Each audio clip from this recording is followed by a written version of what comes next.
18 মাসের মধ্যে 1 কোটি চাকরির কর্মসংস্থানের ব্যবস্থা করা। পড়াশোনা শিক্ষা ব্যবস্থার সাথে সাথে আমরা আরেকটা জিনিস খুব গভীরভাবে তারেক রহমান সাহেব চিন্তা করেছেন, সেটা হচ্ছে আমাদের স্বাস্থ্য ঠিক থাকতে হবে। আমাদের গরিব মানুষ আছে, তাদের অনেকে 2 বেলা খাওয়া জোটে, তাদের নিউট্রিশনের সমস্যা হয়। আপনার নিউট্রিশনের সমস্যা হলে শরীর ভালো থাকবে না, আপনার মেধা বিঘ্নিত হবে, আপনি পুরোপুরি বিকাশ লাভ শারীরিকভাবে করতে সম্ভব হবে। এই জন্য আমরা সবার জন্য বিনা পয়সায় প্রাথমিক স্বাস্থ্য সেবা বিনা পয়সায় ইনশাআল্লাহ নিশ্চিত করবো। এটা আমরা বলেছি,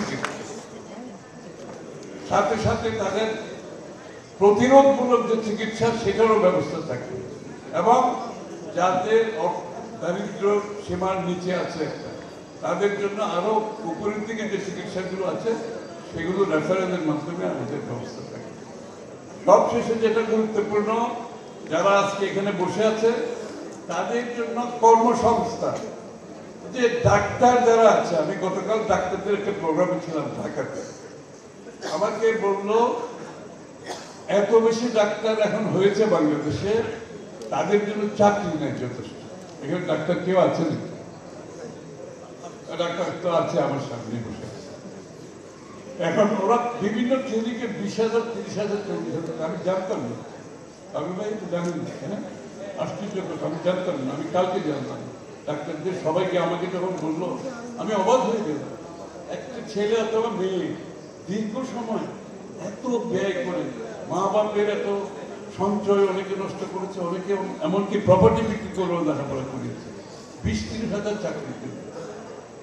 এই ব্যবস্থা থেকে তো আমাদের একটু বেরিয়ে আসতে হবে।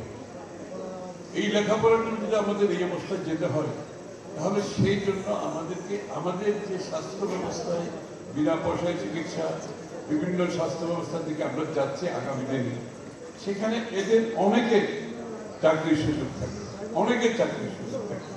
এবং সবচেয়ে বড় কথা হচ্ছে বিএনপির একটি বড় ঘোষণা এসছে, যেটা অনেক সাহসী ঘোষণা, অনেক রাজনীতিবিদ, অনেক রাজনৈতিক দল সাহস করবে না বলে। সেটা হচ্ছে আগামী 18 মাসে ইনশাআল্লাহ জনগণ যদি আমাদেরকে নির্বাচিত করে 18 মাসের মধ্যে 1 কোটি চাকরির কর্মসংস্থানের ব্যবস্থা করা। আমাকে অনেকে বলে ভাই এটা কি একটু অ্যাম্বিশাস হয়ে গেল? আমি বলি যে অবশ্যই ambitious. BNP ambitious party, Tarique Rahman ambitious. যে দেশের নেতা অ্যাম্বিশাস হবে না, যেই দলের অ্যাম্বিশন থাকবে না, সেই দেশের কোনো ভবিষ্যৎ। এই 1 কোটি চাকরির মধ্যে আমাদের যারা এই যে ডাক্তাররা বসে আছে, তারা স্কিলিং এ যেতে পারবে, রিস্কিলিং এ যেতে পারবে, আপ স্কিলিং এ যেতে পারবে। সকলের জন্য আরো উন্নততর লেখাপড়ার সুযোগ থাকবে, যার মাধ্যমে সে আগামী দিনে অনেক ভালো একটা চাকরিতে ঢুকতে পারবে। সারা বাংলাদেশে আমরা স্কিল সেন্টার করবো ইনশাআল্লাহ।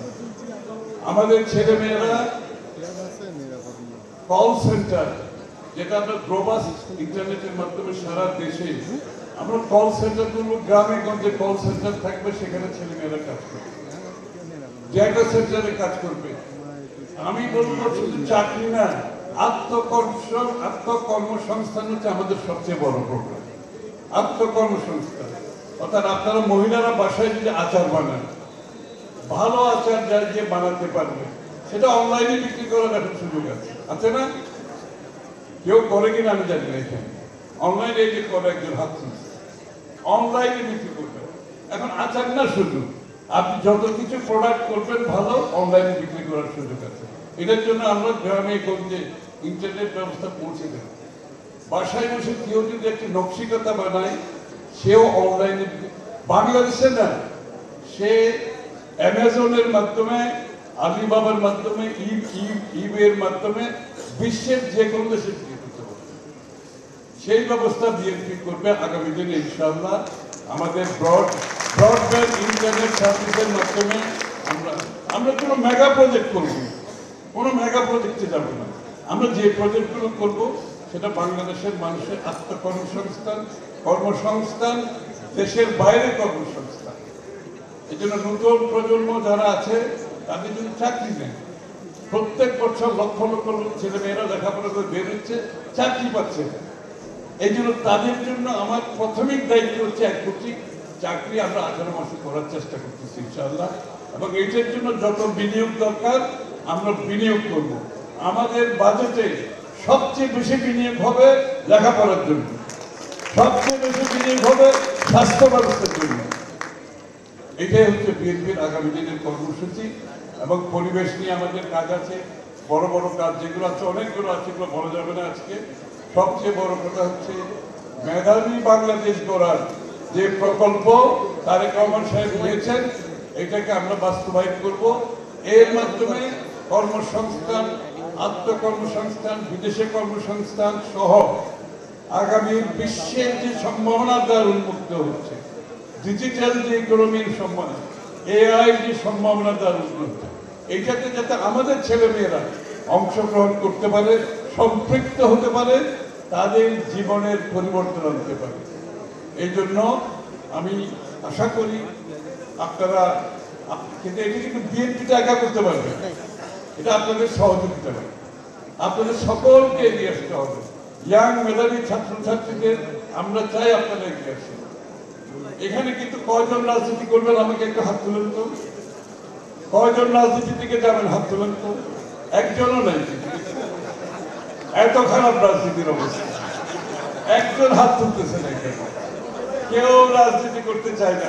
কংগ্রেচুলেশন, কোনো অসুবিধা নেই। জীবনে ওইটাই করবেন যেটা করে আনন্দ পাবেন।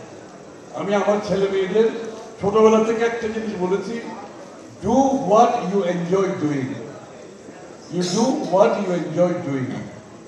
সেটা তুমি যদি পুলিশম্যান হতে চাও আমার কোনো আপত্তি নেই, but you must enjoy doing it. যেটাই করবো জীবনে আনন্দের সাথে করবো, এর থেকে বড় পেশার কিছু নেই। আমাদের দেশে ডাক্তার ইঞ্জিনিয়ার হতে হবে এখানে সবাই।